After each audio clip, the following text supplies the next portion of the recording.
ಕಾಣುವೆ, ಧರ್ಮವನ್ನು ಹಿಂಬಾಲಿಸು, ದೇವರನ್ನು ಕಾಣುವೆ, ಗುರುವನ್ನು ಹಿಂಬಾಲಿಸು, ಗುರಿಯನ್ನು ಕಾಣುವೆ. 1893ರಲ್ಲಿ ಸ್ವಾಮಿ ವಿವೇಕಾನಂದರು ಅಮೆರಿಕಾದ ಚಿಕಾಗೋ ಸರ್ವಧರ್ಮ ಸಮ್ಮೇಳನದಲ್ಲಿ ಅಷ್ಟ್ಯಾಕೆ ಉನ್ನತ ಪ್ರಸಿದ್ಧಿಯನ್ನು ಹೊಂದಿದ್ರಪ್ಪ ಅಂತಂದ್ರೆ ಅದಕ್ಕೆ ಹಲವಾರು ಕಾರಣಗಳಿದ್ದವು. ಆ ಹಲವಾರು ಕಾರಣಗಳಲ್ಲಿ ಈ ಕಾರಣವೂ ಕೂಡ ಹೊಂದಿತ್ತು. ಆ ಕಾರಣವನ್ನು ಇಂದಿಗೂ ಕೂಡ ನರೇಂದ್ರ ಮೋದಿ ಅವರು ಕೂಡ ಅದನ್ನೇ ಫಲಿಸ್ಕೊಂಡು ಬರ್ತಿದ್ದಾರೆ. ಅದೇನಪ್ಪ ಅಂತಂದ್ರೆ, my dear brothers and my dear sisters, ಮೇರೆ ಬಾಯೋ ಅವ್ರ ಮೇರೆ ಬಹನೋ, ನನ್ನ ಅಣ್ಣಂದಿರೇ ಹಾಗೂ ನನ್ನ ಅಕ್ಕಂದಿರೇ, ತಮಗೆಲ್ಲರಿಗೂ ಈ ನಿಮ್ಮ ಪ್ರೀತಿಯ ಚಿಕ್ಕ ತಮ್ಮನಿಂದ ಶುಭ ಮಧ್ಯಾಹ್ನದ ಶುಭಾಶಯ. ಹಾಗೂ ಅದರೊಂದಿಗೆ ವಿಶೇಷವಾಗಿ ಪ್ರಥಮ ವರ್ಷದ ವಿದ್ಯಾರ್ಥಿ ಹಾಗೂ ವಿದ್ಯಾರ್ಥಿನಿಯರಿಗೆ ತಮಗೆಲ್ಲರಿಗೂ ಈ ನಮ್ಮ ಕಾಲೇಜಿಗೆ ತುಂಬ ಹೃದಯದ ಸ್ವಾಗತವನ್ನು ಕೊಡಲಿಕ್ಕೆ ಇಷ್ಟಪಡ್ತೀನಿ. ಯಾರೊಬ್ಬರು ಹೇಳಿರ್ತಕ್ಕಂಥ ಅದ್ಭುತವಾದ ಮತ್ತು ಜಗತ್ತನ್ನು ಗೆಲ್ಲುವುದಕ್ಕಿಂತ ಪೂರ್ವದಲ್ಲಿ ನಮ್ಮನ್ನು ನಾವು ಜಯಿಸುವುದು ಉತ್ತಮ ಅಂತಕ್ಕಂಥದ್ದು, ಅಂತಹ ಒಂದು ವಾಕ್ಯವನ್ನು ತಮ್ಮೆಲ್ಲರ ಮನದಲ್ಲಿ ಉತ್ಪಾದಿಸುತ್ತಾ ಈ ಒಂದು ವೇದಿಕೆಯ ಮೇಲೆ ಒಂದೆರಡು ಮಾತನಾಡಲಿಕ್ಕೆ ಇಷ್ಟಪಡ್ತೀನಿ. ಸ್ನೇಹಿತರೆ, ಆಗ ಎಲ್ಲರೂ ಹೇಳಿದರು ಸಾಧನೆ ಅನ್ನೋದು ಬಹಳ ಮುಖ್ಯ ಜೀವನದಲ್ಲಿ ಅಂತಕ್ಕಂಥದ್ದು. ಈ ಸಾಧನೆ ಅನ್ನೋದು ಮಾಡಲಿಕ್ಕೆ ಹೊರಟಾಗ ಅಡೆತಡೆಗಳು ಬಹಳ ಬರ್ತಾವೆ ಅಂತ ಹೇಳಿದರು. ಅಂತ ಅಡೆತಡೆಗಳಲ್ಲಿ ಬಡತನ ಅಂತಕ್ಕಂಥದ್ದು ಒಂದು. ಬಡತನ ಯಾರಿಗಿಲ್ರಿ? ಎಲ್ಲರಿಗೆ ಅದ. ಯಾರಿಗೆ ಶ್ರೀಮಂತ ಅದಾರ? ಎಲ್ಲರೂ ಮಿಡಲ್ ಕ್ಲಾಸ್ ಅದಾರ, ಎಲ್ಲರೂ ಲೋ ಕ್ಲಾಸ್ ಅದಾರ. ಬಡತನ ಯಾರಿಗಿಲ್ರಿ? ಸ್ವಾಮಿ ವಿವೇಕಾನಂದರು ಅವ್ರ ಕಾಲದಾಗ ಹೇಳಿಬಿಟ್ಟಾರ, ಬಡತನ ಅನ್ನೋದು ಸಾಧನೆಗೆ ಮುಖ್ಯವಾದುದಲ್ಲ ಅಂತ. ಸ್ವಾಮಿ ವಿವೇಕಾನಂದರು ಇಡೀ ಮೇಲೆ ಒಂದು ಸ್ಲೋಗನ್ ಹೇಳ್ತಾರೆ, ಭಾಳ ಭಾರಿ ಅದ. ಏನಪ್ಪ ಅಂತಂದ್ರೆ, a man is not poor without a rupee, a man is not poor without a rupee, but a man is really poor without a dream and ambition ಅಂತಕ್ಕಂಥದ್ದು. ಇದರರ್ಥ ಒಬ್ಬ ಮನುಷ್ಯನ ಹತ್ರ ದುಡ್ಡು ಅಂತಸ್ತು ಇರ್ಲಿಕ್ಕಂದ್ರೆ ಅವ ಬಡವನಲ್ಲ. ಈಗಿನ ಕಾಲದಾಗ ನಿಜವಾದ ಬಡವ ಯಾರಪ್ಪ ಅಂತಂದ್ರೆ, ಯಾರ ಹತ್ರ ಗುರಿ ಮತ್ತು ಕನಸುಗಳು ಗುರಿಗಳು ಇಲ್ಲೋ ಅವನೇ ಇಂದಿನ ಕಾಲ ನಿಜವಾದ ಬಡವ ಅಂತಕ್ಕಂಥದ್ದು ಸ್ವಾಮಿ ವಿವೇಕಾನಂದರು ಅವರ ಕಾಲದಲ್ಲಿ ಹೇಳಿ ಮುಗಿಸಿದ್ರು. ಅದು ನಮಗೆ ಇಂದಿಗೂ ಕೂಡ ಗಮನಕ್ಕೆ ಬರಲಿಕ್ಕಿಲ್ಲ. ನಾವೇನು ಮಾಡ್ತೀವಿ, ಬಡತನ ಐತಿ, ಹಂಗೈತಿ ಹಿಂಗೈತಿ ಅಂತ ಓದೋದು ಬಿಟ್ಬಿಡ್ತೀವಿ. ಅದು ಅಲ್ಲ, ಕನಸು ಹೆಂಗಿರ್ಬೇಕು ಗೊತ್ತೈತಿ. APJ ಅಬ್ದುಲ್ ಕಲಾಂ ಅವರು ಯಾವಾಗಲೂ ಹೇಳ್ತಿದ್ರು, ಕನಸು ಹೆಂಗಿರ್ಬೇಕಂದ್ರೆ ನಿದ್ದೆ ಮಾಡಾಕ ಬರ್ತೈತಿ, ಅದು ಕನಸಲ್ಲ. ನಿದ್ದೆ ಮಾಡಾಕ ಬರ್ತೈತಿ, ಅದು ಕನಸಲ್ಲ. ನಿದ್ದೆ ಮಾಡಾಕ ಬಿಡ್ತದೆ, ಅದು ಕನಸು ನಿಜವಾದಂಥದ್ದು.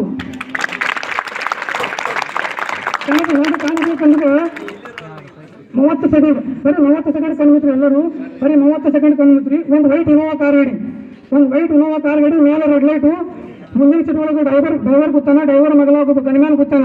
ಹಿಂದಿನ ಸೀಟ್ ಒಳಗೆ ನೀವು ಫಸ್ಟ್ ಕ್ಲಾಸ್ ಫೋಟೋಗೆ ನೀವು ಕೂತೀರಿ, ನಿಮ್ಮ ಮಗಳಾಗ ಒಬ್ಬ PA ಕೂತಾನ. ರೋಡ್ ಮೇಲೆ ಸೈಡ್ ಹಾಕೊಂಡು ಹೋಗ್ತಿರ್ತೀರಿ, ಜನತಾ ದೊಡ್ಡ ರಶ್ ಇದ್ರು ಸೈಡ್ ಬಿಡ್ತಾ ಹೋಗ್ತಾರೆ. ಒಂದು ಡೆಸ್ಟಿನೇಷನ್ ಬರ್ತದೆ, ಡೆಸ್ಟಿನೇಷನ್ ಬಂದ ಬಳಿಕ ಟಕ್ಕಂತ ಭಾರ ತೆಗಿತಾರೆ, ನೀವು ಟಕ್ಕಂತ ಕೆಳಗೆ ನಿಲ್ತೀರಿ. ಇಂಥ ಒಂದು ದೊಡ್ಡ ಫಂಕ್ಷನ್ದಾಗ ಅತಿಥಿ ಸ್ಥಾನವನ್ನು ನಿಮಗೆ ಕೊಟ್ಟಿರ್ತಾರೆ, ಅತಿಥಿ ಭಾಷಣವನ್ನು ನಿಮಗೆ ಕೊಟ್ಟಿರ್ತಾರೆ, ದೊಡ್ಡ ಸನ್ಮಾನವನ್ನು ಮಾಡ್ತಾರೆ. ಫಂಕ್ಷನ್ ಮುಗಿದ ಅದೇ ಕಾರಣ ಕೂತು ಆಫೀಸ್ ಕೊಡ್ತೀವಿ. ಆಫೀಸ್ದಾಗ ಕುರ್ಚಿ ಮೇಲೆ ಕುಂದ್ರೆ ಕುರ್ಚಿ ಹಿಂದೆ ಸರ್ಸಕ್ಕೆ ಹೋಗ್ರ, ಕುರ್ಚಿ ಮೇಲೆ ಮುಂದೆ ಸರ್ಸಕ್ಕೆ ಹೋಗ್ರ. ಇದು ಕಷ್ಟ. ಬರೀ ಇಮ್ಯಾಜಿನ್ ಮಾಡ್ಕೊಬಿಟ್ರಿ, ಬರೀ 30 ಸೆಕೆಂಡ್ ತಾನೇ ಬಿಡ್ರಿ. ಬರೀ 30 ಸೆಕೆಂಡ್ ಹಿಂಗೆ ಅನ್ಸ್ಕೊಂಡ್ರೆ ಎಷ್ಟು ಖುಷಿ ಸಿಗ್ತದ. ಅಕಸ್ಮಾತ್ ಈಗ ಒಂದು ತಾಸು ಖುಷಿ ಸಿಕ್ತಂದ್ರೆ, ಒಂದು ತಾಸು ಹಿಂಗೆ ಅನ್ಸ್ಕೊಂಡ್ರೆ, 2 ತಾಸು ಹಿಂಗೆ ಅನ್ಸ್ಕೊಂಡ್ರೆ, ಅಕಸ್ಮಾತ್ 3 ತಾಸು ಹಿಂಗೆ ಅನ್ಸ್ಕೊಂಡ್ರೆ, ಇಲ್ಲಿ ಏನಿಲ್ಲ ಯಾರು ಎಲ್ಲರೂ ಹೇಳ್ಕೊತಾರೆ, 24 రోజు ಹಂಗ ಅನ್ಕೊಂಡ್ರೆ ಹಂಗ ಆಗಬೇಕು. ಅದು ಕನಸು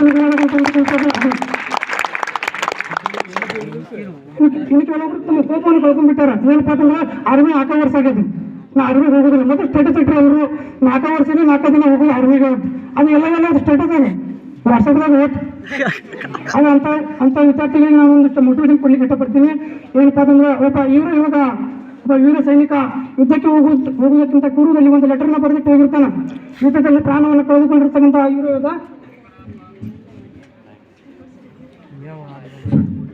ಯುದ್ಧದಲ್ಲಿ ಆ ಯುರೋದ ಪ್ರಾಣವನ್ನು ಕಳ್ಕೊಂಡ್ಬಿಡ್ತಾನೆ. ಆಗ ಆ ಲೆಟರಲ್ಲಿ ಏನು ಬರೆದಿತ್ತು ಅಂತಂದ್ರೆ, ತೆಗೆದು ನೋಡಿದಾಗ ಏನು ಬರೆದಿತ್ತು ಅಂತಂದ್ರೆ, ನಾನು ಪ್ರಾಣ ತ್ಯಾಗ ಮಾಡಿದ ದಿನದಂದು ನನ್ನ ಪಾರ್ಥಿವ ಶರೀರವನ್ನು ನನ್ನ ಮನೆಯಲ್ಲಿಡಿ, ನಾನು ಪ್ರಾಣ ತ್ಯಾಗ ಮಾಡಿದ ದಿನದಂದು ನನ್ನ ಪಾರ್ಥಿವ ಶರೀರವನ್ನು ನನ್ನ ಮನೆಯಲ್ಲಿಡಿ, ನನ್ನ ಮೆಡಲ್ಗಳನ್ನೆಲ್ಲ ನನ್ನ ಎದೆಯ ಮೇಲಿಟ್ಟು ನನ್ನ ತಾಯಿಗೆ ಹೇಳಿ, ಅಮ್ಮ ನಿಮ್ಮ ಮಗ ಎದೆಗೆ ಗುಂಡು ಕೂತಿದೆ ಹೊರತು ಬೆನ್ನಿಗಲ್ಲ ಅಂತ. ನನ್ನ ತಂದೆಗೆ ಹೇಳಿ, ನಿಮ್ಮ ಮಗ ಯುದ್ಧದಲ್ಲಿ ಮುಂದೆ ಹೆಚ್ಚೆ ಇಟ್ಟನೆ ಹೊರತು ಹಿಂದೆ ಅಲ್ಲ ಅಂತ. ಒಟ್ಟಾರೆಯಾಗಿ ನನ್ನ ತಂದೆ ತಾಯಿಗೆ ಹೇಳಿ, ನಿಮ್ಮ ಮಗ ಪರಿಪೂರ್ಣವಾಗಿ ಪ್ರೇರಿಸಲಾರದು ಅಂತ. ತಾಯಿ ಭಾರತ ಮಾತೆಗೆ ಗೌರವಪೂರ್ವಕ ನಮನಗಳನ್ನು ಸಲ್ಲಿಸಿ ನನ್ನ ದೇಶಕ್ಕೆ ಹೇಳಿ, hey India, don't cry, I am a soldier, I born to die. ಕೊನೆಯದಾಗಿ ಸಾಧನೆಯನ್ನು ಸಿಗಬೇಕಂದ್ರೆ ಬದಲಾವಣೆಯನ್ನು ಬೇಕತಿ.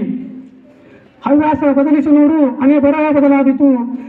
ದೃಷ್ಟಿ ಬದಲಿಸಿ ನೋಡು, ಸೃಷ್ಟಿ ಬದಲಾದೀತು. ಧ್ವನಿ ಬದಲಿಸುವ ಅಗತ್ಯವಿಲ್ಲ, ದಿಕ್ಕು ಬದಲಿಸಿದರೆ ಸಾಕು, ಧ್ವನಿ ತನ್ನ ದಡ ಸೇರಿತು ಅಂತಕ್ಕಂಥದ್ದು. ಕೊನೆಯದಾಗಿ ಕಾಲೇಜು ಎಂಬ ಹೂದೋಟದಲ್ಲಿ ವಿದ್ಯಾರ್ಥಿ ಎಂಬ ಭಮರವಾಗಿ ವಿದ್ಯೆ ಎಂಬ ಮಕರಂದವನ್ನು ಗುರು ಎಂಬ ಹೂವಿನಿಂದ ಪಡೆದು ಸದಾಕಾಲ ಮುಗುಳಾಗುತ್ತಾ ಸಾಧನೆ ಎಂಬುದನ್ನು ಅತಿ ಶೀಘ್ರದಲ್ಲಿ ಪಡೆಯುತ್ತೀರಿ ಎಂದು ಭಾವಿಸುತ್ತಾ ನಮಗೆಲ್ಲರಿಗೂ ಹಾರೈಸುತ್ತಾ ಹಾಗೂ ನಿಮ್ಮೆಲ್ಲರಿಂದ ಆಶೀರ್ವಾದವನ್ನು ಪಡೆದುಕೊಳ್ಳುತ್ತಾ ಕೊನೆಯದಾಗಿ ಸೌಂದರ್ಯ ಕಣ್ಣು ಕುಕ್ಕಿದರೆ ಪ್ರತಿಭೆ ಹೃದಯ ಕಕ್ಕುತ್ತದೆ ಅಂತಕ್ಕಂಥ ಮಾತನ್ನು ಈ ವೇದಿಕೆ ಮೇಲೆ ಎಲ್ಲ ಗುರು ಹಿರಿಯರಿಗೆ ಅನ್ವಯಿಸುತ್ತಾ ಈ ಒಂದು ವೇದಿಕೆಯ ಮೇಲೆ 12 ಮಾತುಗಳಿಗೆ ಮುಗುಳನಿಗೆ ಪೂರ್ಣ ವಿರಾಮ ನೀಡಲಿಕ್ಕೆ ಇಷ್ಟಪಡ್ತೀನಿ. ಜೈ ಹಿಂದ್, ಜೈ ಕರ್ನಾಟಕ.